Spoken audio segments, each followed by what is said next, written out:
بسم الله الرحمن الرحيم السلام عليكم ورحمة الله وبركاته كلنتي ونكسن داوديال meel kastoo aad joogtaan soo dhawaada حسي مع القلوب السؤال انا غلطت نارت الله كفلي نارت الله كفلي نارت الله كفلي نارت الله كفلي نارت الله كفلي رب الله سيا يمكن سكتو اي لا على فرص يا ساكي ما ابو فين من يلا واكد منا والله واكد منا بالله واكد منا تالله واكد منا الهي سوقي واكد منا والله انا يلمي واي محايل غري محايل لعنا كدوره دمايستو هذا إلما غري دماله تجي معايا وحسن محمود واي يخلو فيس حسن مع القلوب السؤال انا غلطت نارت الله كفلي نارت الله كفلي نارت الله كفلي نارت الله كفلي نارت الله كفلي رب الله سيا يمكن سكتو اي لا على فرص shacabka Soomaaliyeed si weyn ayay u naceen madaxweyne xasan sheekh madaxweynaha waa ka dhamaaday siyaasadii waa ku fashilmay shacabkiina way naceen taliska ciidanka xoogga dalka Soomaaliya qaybta 43aad oo waliba wata qalabka ciidanka militariga dawladda Soomaaliya diyaaradaha qumaatiga u kaca balad hawo ayuu maanta ka degay wuxuu halka ka sheegay inay tahay guul isla markaana uu soo dhaweynayo tilaabtii uu qaaday Cabdirashiid Jaran heshiiska isaga iyo Jubbaland si fiican ay xasan sheekh looga adkaaday gobolka Gedo waxayna tani tusaale u tahay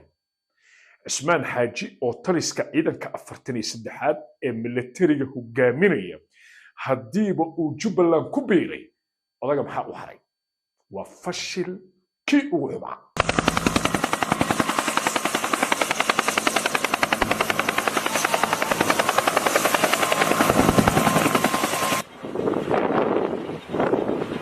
marka hore waxaan ka mahadcelinayaa soo dhaweynta saraakiisha iyo odaygeena siyaasiga ah Rashid iyo soo dhaweeyay xaradaydii ciidankaydii waa ka mahadcelinayaa marka labaad saad u sheegtay muxuu ahaa wasiirka ama taliyow waxa meeshan ka jiray waxaas ognahay meel aan isku seeganeen ma jirin waxa ka jirin waa is ognahay dadka ay war saamaysan ahayn waxaan leeyahay waxaan soo dhaweynayaa wax alla wixii xal nabadeed ah oo bulshadan nabadeeda iyo markeeda ka shaqaynaya waan soo dhaweynayaa madaxweyne xasan sheekh fashilkii uu kala kulmay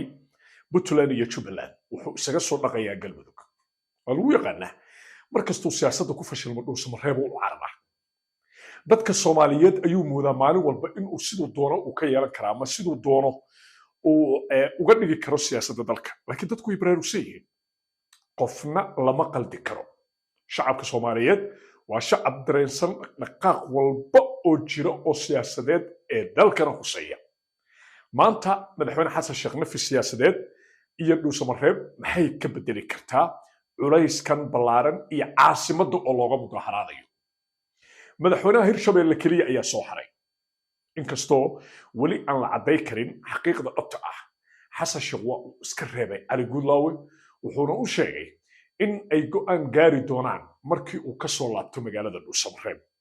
ilaa iyo hadda Ali Gudlaawe looma cadayn inuu yahay musharaxa la dhisayo ee maamulka Hirshabelle laakiin waxa lagu yiri Dhuusamareeb kadib ayaan wada hadlaynaa natiijo intee la eg ayuu ka qabaa xagga xasan sheekh maxamuud ma laga yaabaa inuu ka reebto maamuladii kale ama madaxdii kale oo la dagaalamay siyaasadda Hirshabelle iyo xasan sheekh maxamuud waa idin la wadaagi doonaa qodobada iyo qodobo kale oo quseeya arrimaha taagan ayaan soo gudbi doonaa fadlan ku soo dhawow mar kale YouTube-ka haddii aad ku cusub tahay si aynan ku sheegin barnaamijyada isdaba joogga ah subscribe saaro calaamada kambalka furo barnaamijyadu kuma sheegi doonaan insha Allah madaxweyne xasan sheekh maxamuud iyo shacabka Soomaaliyeed waa isnaceen waa caasimadii Soomaaliya maanta meesha looga mudaharaadayo maanta xasan sheekh sawirkiisii baa lagu gubayaa caasimadda gudaheeda waa shacabkii Soomaaliyeed ma aha dad kursi ka raba shacabka maanta barakacinta lagu sameeyay ee dibadbaxaya ee Muqdisho gelgelay waa shacab guryahoodii loogu tagay waa shacab ku sheegaya xasan sheekh inuu yahay nin baahan oo aanan xishoonin hantidii shacabka ka badbaadila guryihii ay shacabka ku noolaayeen ayaa loogu galay waa kuwa banaanka la taagan ilaahayow cadaabta ku fogeen ilaahayow naga qabo halkaasay ka maraysaa shacabkii caasimadda wariyaashii isku dayay inay muuqaalo ka duubaan dadka dibadbaxa samaynaya amar baa la siiyey booliiska waxaa la yidhi hala garaaco qofka muuqaal ka tabiya dadka xasan sheekh nacay waa la garaacaya waxaan arkaya gabar saxafiyad ah oo wariyaasha muqdisho ka mida oo gacan ka dhiigaysa macalin mahdi ayaa uga dhuftay gacanta gabadha inay jabtay ayaa loo badinaya waxay qayb ka tahay caburinta xasan sheekh uu ku raadinayo inuu kursi ku sii jiro anigu waxaan hubaa kacdoon shacab hadduu ku bilowdo xasan sheekh maxamuud waa ku daayey maxaa yeelay siyaasaddii siyaasiyiintii arrimaha dibadda arrimaha gudaha iyo shacabkiiba hadday kala tagaan wax u haray oo xasan sheekh uu dal ku maamuli karo wallahi inaysan jirin mar haddaad aragtaan madaxweyne jufo hoose wata oo dadka taageersan isaga ay ku qabiil yihiin ninkaa waa jabay shacab soomaaliyeedoo kale oo taabacsan ma jiro maanta waxaa taageersan xasan sheekh mid biilka sugaya oo qasban oo og inuu xasan sheekh fashilan yahay laakiin biilkiisa ilaashanaya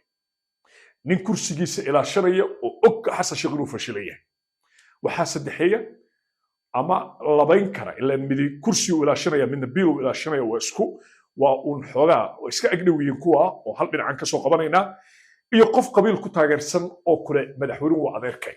ama isku qabiil aan nahay maalin maalmaha ka mida qofka maanta qabiil ku taageeraya waa ku imaanaya dhulboobka maxaa yeele xasan sheekh weji ma laha adigoo hawiye adigoo hiraaba adigoo mudulooda adigoo abgaala adigoo oo cayslaa xitaa ku dhaafi maayo waxaa laga yaabaa jufada hoose ee cali gaaf haddii aad tahay inaad ka badbaado xasan sheekh laakiin inta kale gacanta xasan sheekh way kusoo gaaraysaa ama qabiil ku difaac ama biilkaaga ilaasho dhibaatada shacabka lagu hayo waxay noqon doontaa qayb ka mid a qaybaha kusoo gaara hubaal weeye taas waayahay madaxweyne xasan sheekh markii uu puntland iyo jubbaland kusoo fashilmay nafis meel kaleu ka raadi kara ma jiro waa inuu dhuusamareeb aadaa dhuusamareeb iigeeya dhuusamareeb uu kasoo qudbaynaya nafisaa la yidhahdaa waa un inuu nafiskaasi maanta uu naf ka raadiyo uu yidhaahdo dee naqaska igu dheggan ayaan isaga soo saarayaa magaalada dhuusamareeb waxaa la ii sheegay inuu munaasabadda galmudug ee berri ku beegan 14 bisha 8aad uu uga qaybgeli doono dabaaldegga magaalada caasimadda ah ee dhuusamareeb madaxweynuhu marka galmudug jacayl halkaasi uma tegay odagu meel kasta ayuu ka soo fashilmay lacagtii ugu badnayd waxay uga baxday puntland burburinteeda laakiin waa uu kusoo guuldaraystay waa wali uu qarka u saaraya xasan sheekh maskaxdiisii waxa ka dhex gooxaya lacagtii uu puntland ku bixiyey iyo guuldarrada timid wax la aqbali kara maaha maskaxda xasan sheekh maxamuud marka waa inuu nafis kusoo qaataa magaalada dhuusamareeb aan aragno khudbaddu halkaa ka jeediyo kolley uu mucaaradku uga hadli doonaa madaxdii ka adkaatay unbuu soo caayi doonaa nin caytamay waa la yaqaanaa dee waa nin guuldarraystee xasan sheekh maxamuudaa soo caytami doona wuxuuna soo caayi doonaa madaxdii dhulka ku jiiday puntland iyo jubbaland af caytama ninkiisu ku yaallaaye cayda xasan sheekh maxamuud ee magaalada dhuusamareeb ayaa la sugayaa odagu dee masaajid xitaa waa gelay cid ka aaminaysa ma jirto hadduu beydka alle xitaa ka soo hadlo lanac madaxweyne xasan sheekh dhabarjabkii gadow maxaa ku soo kordhay taliyihii ciidanka xoogga dalka qaybta 43aad ninka la yidhahdo cismaan xaaji ayaa isaga oo diyaaradaha qumaatiga u kaca helikabtarka wata ayuu baled xaawo tegey wuxuu yidhi waa soo dhoweynayaa heshiiskii halkan ka dhacay cabdirashiid jaran iyo jubbaland dadkan dawadoodii baa la helay buu yidhi badbaadada dadka waa soo dhoweynaya meesha waxaa ku jabay xasan gurgurte iyo gado wallaahi wabilaahi watallaahi axmed madoobe waa siyaasi waa geesi bannaanka yaalla waana nin yaqaana taatikada siyaasadda iyo tan dagaalkaba cismaan xaaji beled xaawo hadalkii uu ka sheegay wadna xanuun buu ku yahay madaxweyne xasan sheekh maxamuud ummadda jecel midnimada iyo guusha jubbalandna farxad ayay u tahay siyaasaddii waa lagu kala adkaaday axmed maxamed islaam imaamadiisa lama haysan karo waa lagu jabay jubbaland oo wallaahi ah inna lillahi wa inna ilayhi raaji'uun ninkii dani ahaana xaalufinuu wadaa cid alla iyo ciddii xasan sheekh lagu tuumayo wuxuu qaatay skobe waa kaa qashankii xasan sheekh ee deegaanada puntland xaaqaya axmed maxamed islaamna wuxuu ka soo xaaqayaa dhanka jubbaland waxaa lagu soo xaaqayaa waa uun dhul diglaya malifle iyo dhul hawiye wasaqi meel kale ma taalo gurgurte waxa uu maanta u dowladayn karaa dadka masaakiinta ee ka ooyaya caasimadda soomaaliya ee muqdisho dadkii kale runtay u sheegeen indhaha laga saaray